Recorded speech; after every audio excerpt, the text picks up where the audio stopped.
the Sharp Index, and we are a nonprofit dedicated to improving clinician mental health.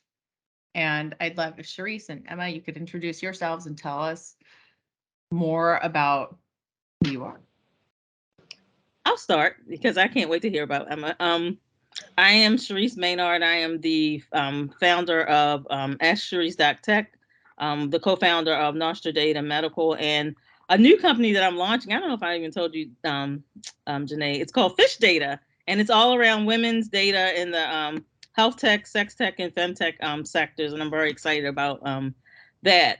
But I also, in my daily work, I get to work on both sides. I work on the health tech side, and I work on the side of medicine. So I get to see from both angles how patients and doctors deal and interact with tech and different facets of healthcare, but also how physicians are trained and how they deal with coming into the field. I call it from door to floor, of dealing with technology in their learning and how that impacts their journey. So that's who I am. And my name's Emma Payne, and I am the CEO and founder of a company called Grief Coach. And we are a text messaging platform that delivers ongoing expert grief support to people after someone's died, and also to friends and family who want to help and might not be sure how. I'm just going to let you know after this interview, I'm going to become obsessed because I think that's just an amazing idea. And I'm like, I feel like you guys need to have everybody in your database because everybody will experience grief at some time. And I want to see how that works. Yeah, I've been obsessed with you for years, so it's fine. I've thought about this a lot too, because some of the best advice I got when John died was that it's harder after everyone forgets. Mm-hmm. Like, it's harder. And I think I spoke to you some during that time when it was like you're still in the midst of things and people ask you what they can do. And you're like, good question. Like, don't know. But yeah, like that experience. And yes, you're right. That is the space you were in when we met, Janae. Like, that is what we do so beautifully, because everyone has the same experience. Somewhere around 2-3 months, everyone's gone back to their jobs and their normal life. And the grieving person, maybe the shock has worn off enough and the grief is even more, like the pain is high, right? You're in acute grief and everyone else has gone back to work. Maybe you've been required to go back to work because guess what? Your company has no bereavement benefits or a paid leave policy. And so we're sending these texts that sometimes I read them and they just like bring tears to my eyes. We work with people that focus on some that work with acute grief. And we're texting not just you when your husband has died and you're at 3 months past the time and everyone's vanished. We're texting you, but we're also texting the friends and family who probably you do have people that want to help and they just don't know what to do. So we're telling them, hey, you know, tomorrow will be 3 months since John died. A lot of people will be going back to their regular lives. So this is a really good time for you to reach out to Janae, right, and see if she wants to go for a walk tomorrow morning. Just empathetic and practical and over time. And it's incredible how, you know, that's what people want. People want to help, actually. We just don't know what to do. And if you ask the grieving person, what can I do to help? They're like, I don't even know how to tie my shoes. It's putting more onus on the griever and we're trying to take it away. You don't have to do anything. Just sign up. We'll send you stuff and we'll send stuff to your husband so that he knows better how to support you when your dad died. Yeah, I think that can be really isolating. And I've thought about that more recently, even in terms of like people are going through all these stressful events on stressful events. And it's isolating. Like, and even when you're trying to find support, like it doesn't exist. You know, like if even let's assume you have all the money in the world, you know, let's assume the current healthcare environment where nurses are, you know, like everybody's quitting. And sometimes you're like, well, I get it, you know? Yeah, I'm curious about what you've seen. Like, how are things? Like, what is the state of people that you've seen? Yeah, so our clients are often healthcare providers, hospices, people who are required to provide 13 months of bereavement support. Every single one of them is understaffed. Every single one of them has less people than they need, particularly in the social work bereavement care space, right? Everyone's exhausted. We sold to like a hospice in Nevada. 2 weeks later, the bereavement coordinator's husband died. Like 57% of working age Americans are grieving a recent loss, at least. We have a 19% increase in mortality from 2019 to 2020, which is like a spike we haven't seen in 100 years. Mm-hmm. So the feeling that you have, which is like everyone's struggling, is not just a feeling, it's fact. That's what's happening. But we don't have the systems, the bereavement benefits, the policies, the support mechanisms to support even the previous volume, never mind the new volume, right? Like everyone's struggling and you can't, like you said, Janae, like let's assume that you live in a city where there are therapists and you can afford the $200 an hour. Even then you can't find someone. You're going to have a 6-month wait list if you're lucky. And that's assuming that you don't have the barriers that most of us have. And grief disproportionately impacts the populations that can't access that support anyway, right? It's that is what we see all day and every day, and that is why I think that we have the feedback that we do from the subscribers themselves, the people getting texts. People say like, oh, Emma, the work must be really depressing, working in grief. I'm like, nope. All day, every day, we have people sending us like hearts and thumbs up and thank you so much. And this is really helpful. And oh, my husband made a reservation at my dad's favorite restaurant and la la la la la.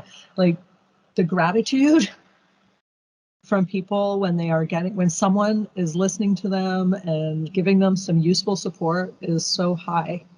And that's why, because it's hard to get help. You feel isolated. So you're just happy that someone's sending you stuff that's useful, right?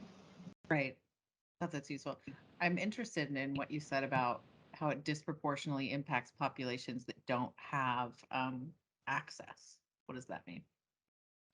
Well, I mean, I believe it, and I know. Yeah, I mean, I don't have the data in front of me, but it's something like, a Black 10-year-old child is, 3 times more likely to have lost a parent, and right, the more rural populations, we get really interesting responses from people in rural populations because there's more death, mm-hmm. but less support groups, right? So that the populations, both geographically and demographically, that are statistically more likely to experience loss earlier in their lives, and then what are the repercussions of that unsupported grief over time, are also less likely to live in a place or have the bank balance that allows them to get support. But again, even if they're that population, the wait lists and shortages of trained professionals right now are making it impossible anyway. Mm-hmm. And even more than that, it's strange, this particular conversation that I had last night in a group when we were talking completely about access. And they were, I always say that I kind of get in trouble for this question because I tend to be more honest about it. It's like you can stick access on every corner, and that does not mean that people can actually engage in it in a way that helps them. Because when you look at these marginalized populations, not only even if you get across the threshold that they can have access to it, that they can afford to pay for it, they don't trust it. So they're not likely to engage with certain things if they just see a pop-up clinic in their neighborhood and that type of thing. And it's like, I don't know these people, and historically we've been treated bad by these systems, so they don't seek out the help.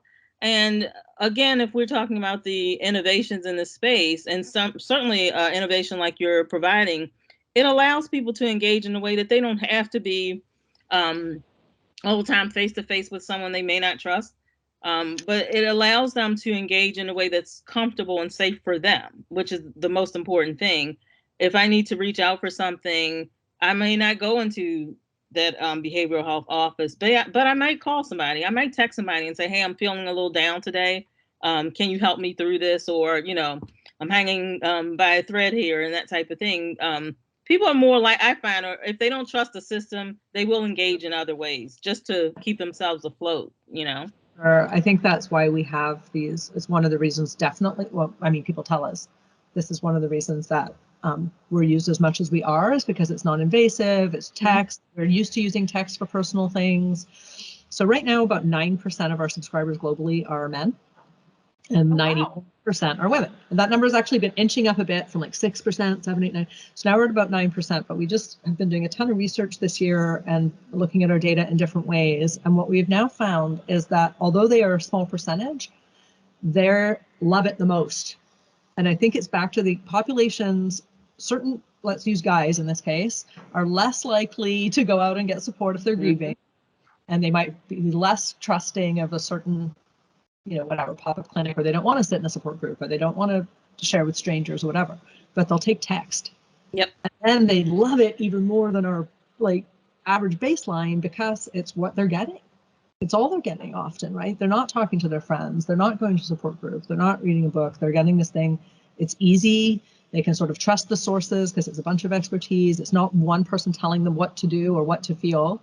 It's a range of opinions and thoughts that they can draw on over time. I had a dinner like 2 weeks ago with one of our subscribers, which is a cool experience. A guy, my age, probably like 50-ish, I would guess.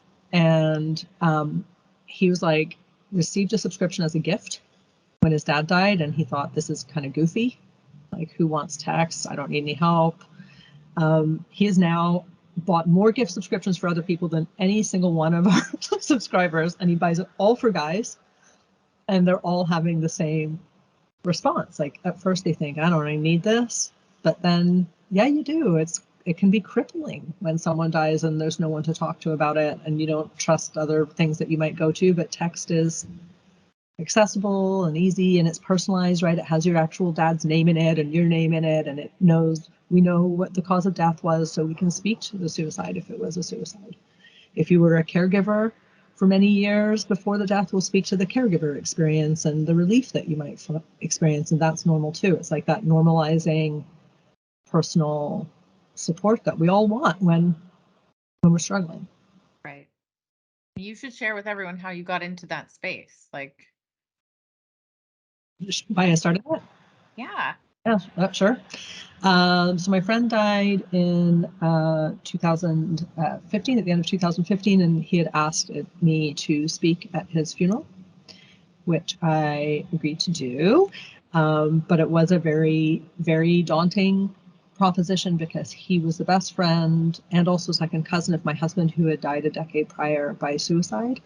So essentially what I had agreed to do was fly across the country and stand in front of a couple hundred people, many of whom I had not heard from when Barry died. So it was a scary thing to do, and I did it.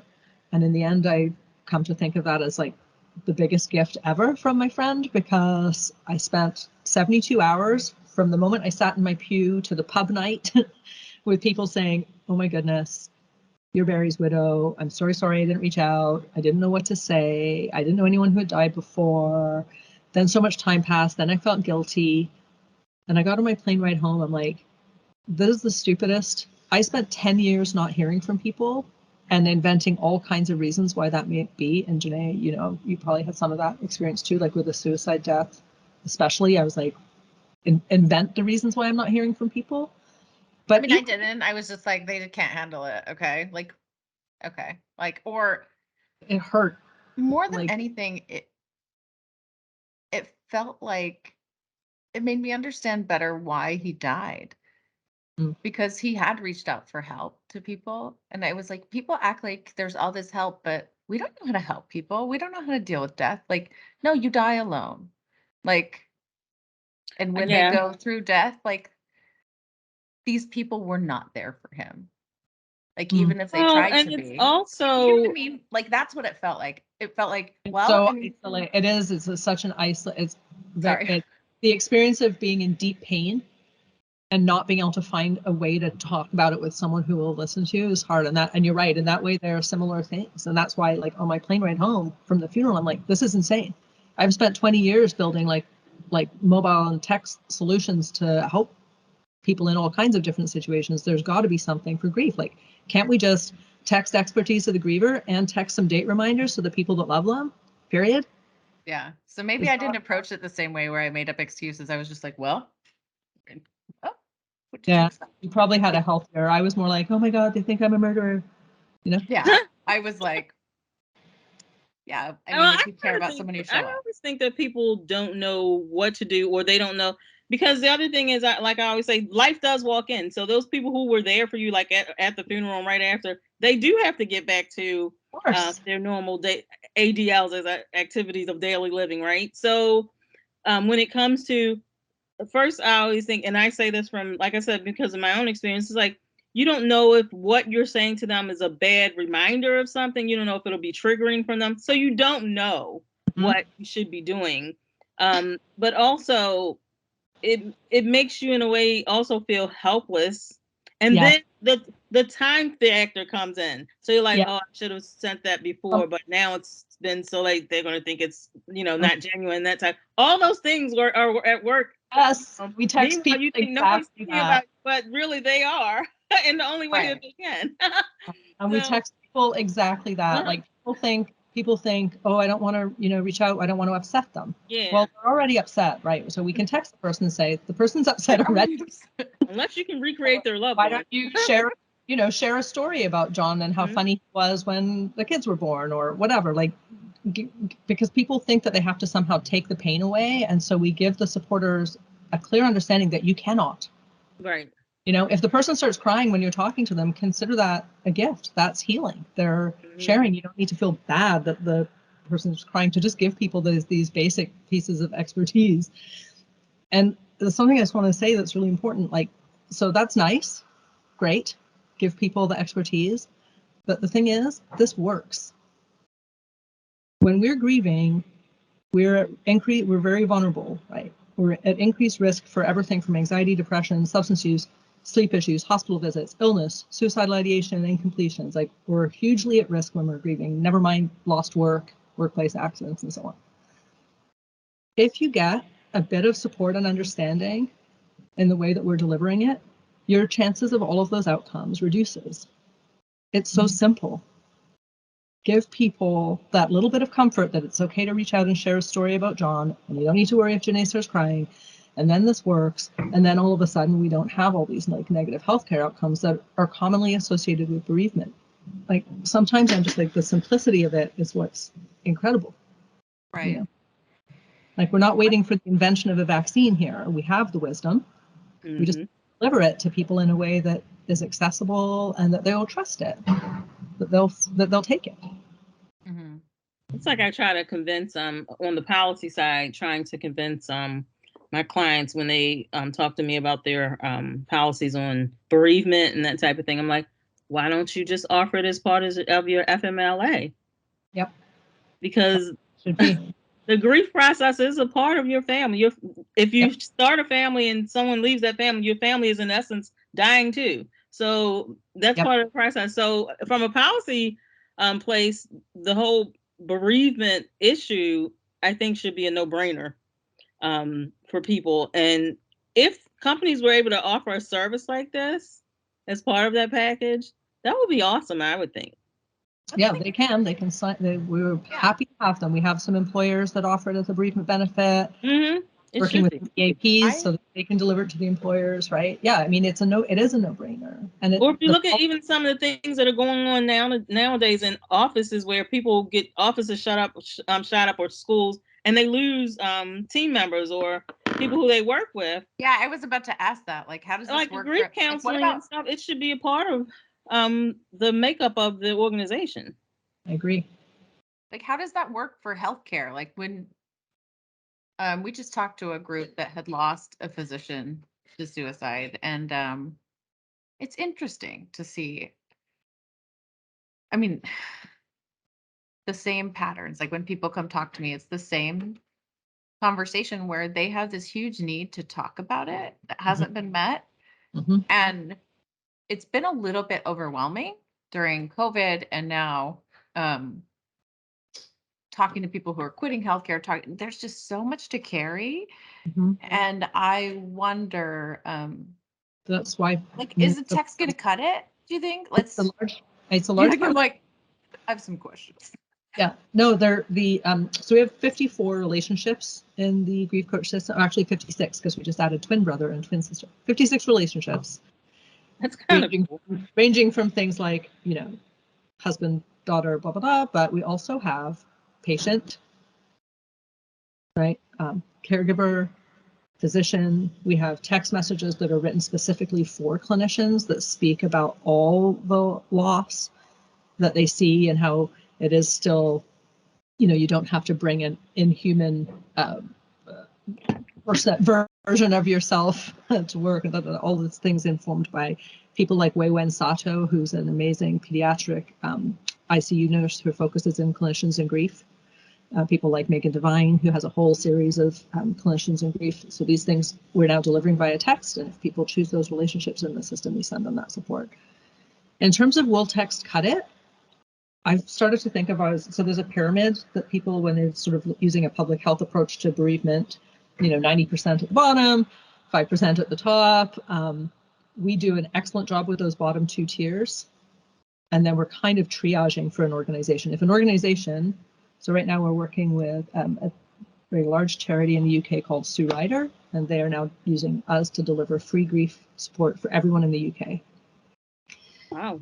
And so when people come in, an incredible number, 95% of the people that we survey say, this is really helping with my grief. And there are these people.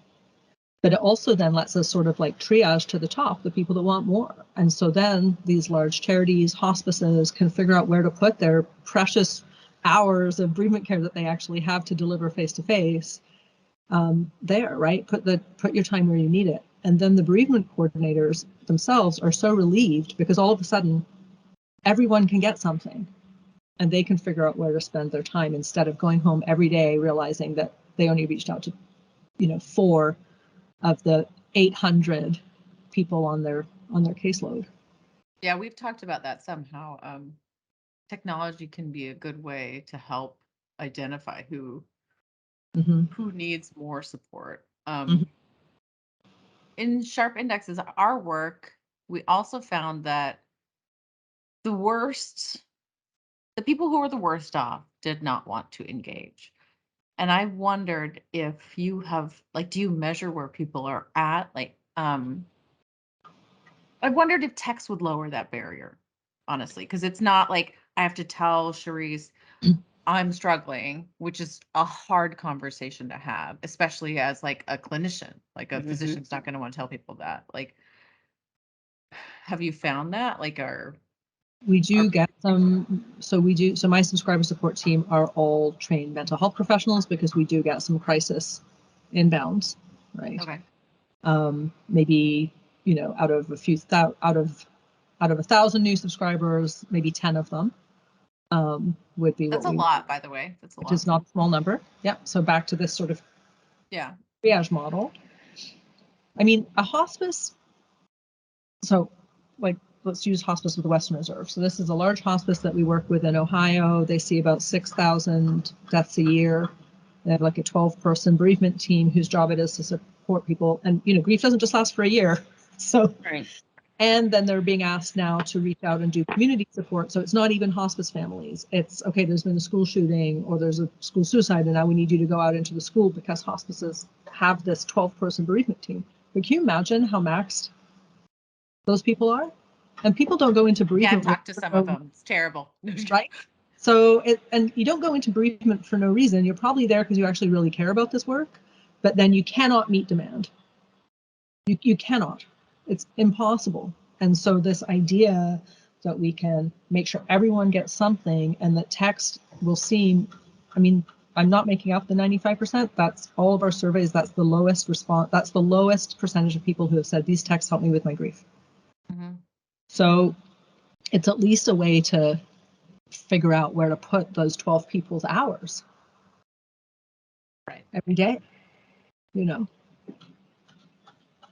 It's, I don't know. Is it mostly for acute?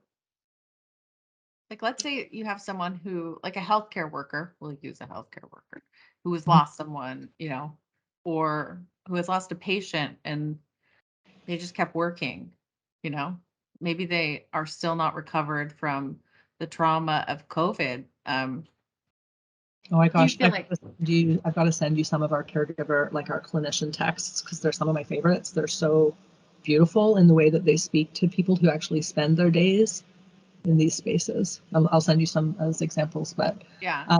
so we have acute for sure, but we also have like we work with Hope Edelman. I don't know if you're familiar with her work, but she's a very well-known author, and her latest book is called she writes about the long arc of grief, the after grief. So that's for people who are at least 3 years out from the loss. So the texts change depending how far you are from the death and also how far you are from when you signed up. So we have people coming in from a death that was in like the 80s. And this is just like an accessible way for them to get some support that they didn't get back then. And for sure, the experience of having lost so many patients and not knowing where to put those feelings. Yeah. So timeline doesn't matter for Mhm. come at any time. That's good to know. But how do we get it out there to everybody? You know, that's the question. It exists and it's working. So how do we get it out?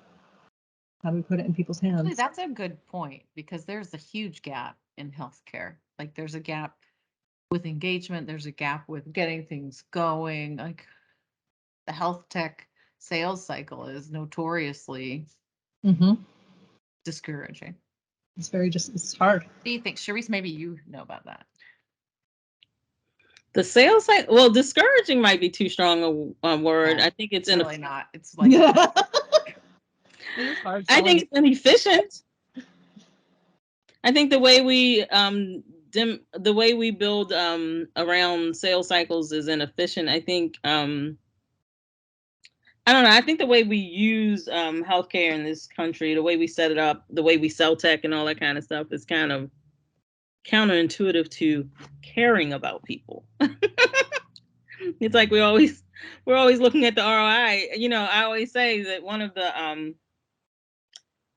when you're a particular person like me, I have an MBA, so we have to wear that hat when we're dealing with healthcare organizations.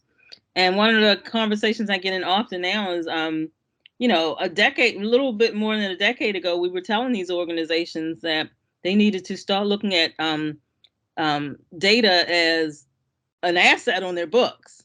And people were laughing at us like, what are we going to do with their data? And all like nowadays, we're trying to get them. You need to stop using that as like you own it.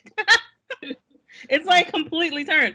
So, when we look at the different solutions and stuff we're trying to sell in healthcare, it is not the environment of care. It doesn't, like, you know, one of the things I say often, Janae might have heard me say it in a couple of speeches, like, you can't pay people to care. What we're in healthcare IT set up to do is to get others to buy into the idea of our solution. So when you look at grief, it's like,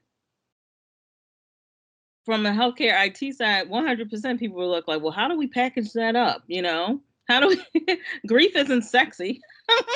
Or like, yeah, where's the margin? Where's the margin, guys? And also, like, by definition, the patient has just died. So the healthcare system actually stops. That's what I'm saying. It's like, they're like, oh, we're out of it. And that's why I always say that we need to look at the end of life as a continuation of the process, not the end of that process, because support needs to happen around the whole process. And it's not that just the person dying. Even if you look at like palliative care and that type of thing, it's affecting a lot of people. And those people have a wholeness to them that needs to be taken care of. So like I said, our approach is more of I call it a one-off approach. Like, okay, we're going to take care of this patient until they're no longer a patient. Then everybody needs to go away, take their money and walk away, you know. But what it should be is like, how can we perform a circle of care that we're taking care of the patient and those who take care of the patient, so to speak. But we have completely, I believe, failed at that. Like, we have more options now, but it's not something that we've tried to scale or that we've seen as a part of the whole, so to speak, because we now know, and we've known for some time, that you can't separate mental and physical health. One feeds the other. So if someone's going through change, even someone who's going through their own challenge where they know they're going to die, you know, right now I'm dealing with cancer myself. Every time I go to get my blood work done, I'm like praying, but I know one day that's not going to turn out so well for me. So it's like the person is going through these changes. there should be some support that helps them and the people who care for them. Like 100%, I tell my husband every month, you really need to see somebody about your anxiety around my situation, because it's like, I'm the sick one, but I spend all my time taking care of how he's responding to my sickness. It's our little joke, but it is real. The people who take care of the person are going through their own thing. So, I think from a health IT perspective, we need to stop looking at people as this thing we have to sell to and this thing we have to make money from, instead of saying, hey, we need to take care of the whole person, and then the money will come, because it certainly will. If you are providing something that, first of all, is preventive, or that stabilizes, or that takes care of the wholeness of a person, the world will beat a path to your door. You don't have to close off and say, oh no, we're only going to take care of you until you're dead. And then yeah. And right now, so we're in the midst of building Grief Coach Caregiver, which will for people after a diagnosis, and particularly a terminal diagnosis, so that we can be on the whole journey, right? And let's see what measures we can impact in terms of the quality of the death, and how anxiety was measured towards those ends, and how many interventions there were, and so on, and then continue to support that caregiver after the death. Right now, we're only after the death, so we're building out piece too, because you're totally right. It's a journey. You don't. If your wife is given a terminal diagnosis, you don't wait until she dies to start grieving. Right. Right. Okay, I have one question. Like, what's the best thing that you've had from this experience of building an out grief coach? Oh, I have never. I've been lucky. There's lots of work that I've done over the years that I felt really good about, but never like this. This was the first. So it was the anniversary of Barry's death in August, and it was the first. Every year the anniversary is like a real struggle for me, and I find it very, very difficult. This year I went ziplining with my kids and felt great, and I was like, oh my gosh, Grief Coach has freed me from my own grief in some way, because I just feel like I'm being so helpful and so useful to so many people all day and every day as we see the feedback come in. So Grief Coach has somehow let me tie a bow around my own grief journey, which is pretty amazing. Thank you. I always say that's how life gives back to us. Take it, and life must replace it. True.